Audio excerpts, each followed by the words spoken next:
अब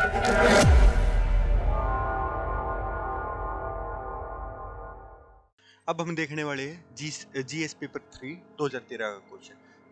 अपना जो एफडीआई वगैरह को लेके ना आप पढ़ते ही पढ़ते, उसके ऊपर ये क्वेश्चन है कि अपना उसका क्या असर रहने वाला। इवन जो अपना सोसाइटी है जीएस पेपर 1, उसमें लिबरलाइजेशन, ग्लोबलाइजेशन, प्राइवेटाइजेशन पढ़ते हो, वो वाली भी चीजें यहाँ पे ऐसे का वैसा रखा जाना है। बट इसमें ना एक अंतर रहने वाला है कि जीएस पेपर 3 वाले क्वेश्चन में आपको ना फिगर देना पड़ेगा, मतलब आपको बताना पड़ेगा कि कितने परसेंट क्या कुछ सिस्टम चलता है, मतलब आपको थोड़े फैक्ट एंड फिगर देने पड़ेंगे। जबकि जीएस पेपर 1 वाले में उसके बिना भी काम चल सकता है, एक आप नॉर्मल रखते जब भी काम चल जाता है। एक बार क्वेश्चन देखते हैं। क्वेश्चन हमारा, discuss the impact of FDI entry into multi-trade retail sector on supply chain management in commodity trade patterns of the economy। मतलब कहने की बात ये है कि अपना जो एफडीआई का ना उसका इम्पैक्ट बताना, किस पे बताना, multi trade retail sector. Multi trade retail sector एक टाइप से मान के चल लो, बड़े बड़े शोरूम है ना, जहाँ पे आप फोर से मान लिया रिलायंस फ्रेश है, उस टाइप का सेक्टर मान लो, या बिग बाजार टाइप के, जो बड़े एक पूरे जिसमें एक ही छत के नीचे बहुत सारी सर्विसेज हमें मिलने लग रही है। उसके ऊपर अगर उसमें एफडीआई को हमने अलो कर दिया, एक मोटे मतलब ज्यादा हमने अलो कर दिया, तो उसका क्या असर रहने वाला है अपनी पूरी इकोनॉमी, कमोडिटी वगैरह पे क्या असर रहने वाला है। देखो, जनरली आज भी हम देखते हैं सारा काम ना हमारी छोटी दुकानों से चलता था। मतलब अब तो चीजें चेंज होने लगी, लोग मॉल्स वगैरह में बड़े बड़े इन रिटेल उसमें मॉल्स में जाने लग गए।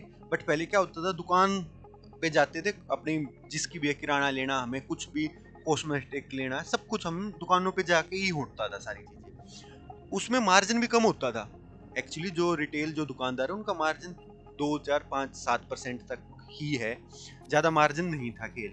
तो बट उनका क्या था कि जो बल्क में चीजें बिकती थी, इस वजह से उनका मार्जिन ठीक ठाक हो जाता था अल्टीमेटली।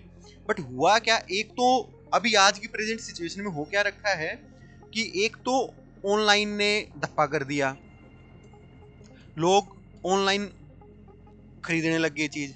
प्लस दूसरा क्या हुआ कि जो जो ब्रांड, मतलब एक शोरूम हो गए ना, मल्टी रिटेल शोरूम टाइप के, रिलायंस फ्रेश, बिग बाजार, इजी डे टाइप के, उन चीजों में लोग जाने लग गए। उससे क्या होगा भैया, आप सामान तो एक है, मतलब बाई चांस आपको साबुन खरीदना है, या तो आप दुकान से खरीद लेते, या मॉल से खरीद लेते, या ऑनलाइन से खरीद लेते। अल्टीमेट यूज तो आप एक ही करते ना। तो अब क्या हो गया, जो दुकानदार है उसके ऊपर इम्पैक्ट पड़ने लग गया। वो आपको आज भी दिख रहा होगा, पिछले 10 सालों में और आज में अंतर आ गया, और अगले 10 सालों में बिल्कुल अंतर आ जाना है। तो यही चीज, क्वेश्चन कब का है, 2013 का है, और 100 ही नंबर का क्वेश्चन, इतना मतलब 100 वर्ड्स का क्वेश्चन है, 5 नंबर का क्वेश्चन है। तो इसमें ज्यादा हमें लिखना भी नहीं था। कि अगर हम बात करें कि इसका इंट्रोडक्शन वगैरह ना, आपको बिल्कुल मुद्दे की बात उठानी थी, काम खत्म। अब इसमें क्या था, 2013 का क्वेश्चन है ये। 2013 में तो हम फोर से ऑनलाइन का भी इतना क्रेज नहीं था, प्लस इतना जो अपने जो ये मल्टी रिटेल स्टोर टाइप की भी चीजें नहीं आई थी। तो उस टाइम पे ये था कि एक विजनरी क्वेश्चन था कि भैया क्या इंपैक्ट रहने वाला अगर हमने इसमें एफडीआई अलो कर दी। इसमें एफडीआई अलो की क्या बात थी कि मतलब इवन 50% से भी ऊपर बाहर वाली फॉरेन इन्वेस्टमेंट हो सकती थी इस पे। फॉरेन इन्वेस्टमेंट इतनी हो रही है तो बाहर से बहुत ज्यादा कैपिटल आएगा, तो इंफ्रास्ट्रक्चर वगैरह सब कुछ बढ़ेगा। इंफ्रास्ट्रक्चर वगैरह बढ़ेगा तो अगर हम देखें तो नॉर्मल सी चीज है कि भैया एक कंज्यूमर को भी फायदा होने वाला है, क्योंकि उसको सस्ती चीजें मिलने वाली है। एक किसान या एक प्रोड्यूसर है, उसको भी फायदा होने वाला है कि उसकी बिकेगी ज्यादा, उसकी चीजें मतलब उसको अच्छा मोल भाव मिल पाएगा। बट उसका एक नेगेटिव इम्पैक्ट ये था कि जो छोटे स्टोर्स है वो सरवाइव नहीं कर पाएंगे, और उस चीज पे दिक्कत रहने वाली है। तो अभी जो हमारा बेसिक एक चलता है ना, आईबीसी, आई इंट्रो, बी बॉडी, और सी कंक्लूजन, इस वाले पार्ट में आपको अगर देना होता तो ज्यादा से ज्यादा एक लाइन का इंट्रोडक्शन देना पड़ता है कि एफडीआई क्या होता है, या मल्टी ट्रेड रिटेल स्टोर्स क्या चीज है। वो आपको एक लाइन में दे देते, मोर देन सफिशिएंट था, आपके 10 वर्ड्स चले जाते।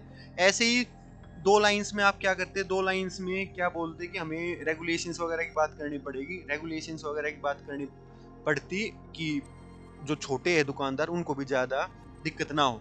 और बीच में पूरे बॉडी पार्ट में आपको इसके इम्पैक्ट बताने थे, थोड़ा बहुत पॉजिटिव, ज्यादातर थोड़ा नेगेटिव।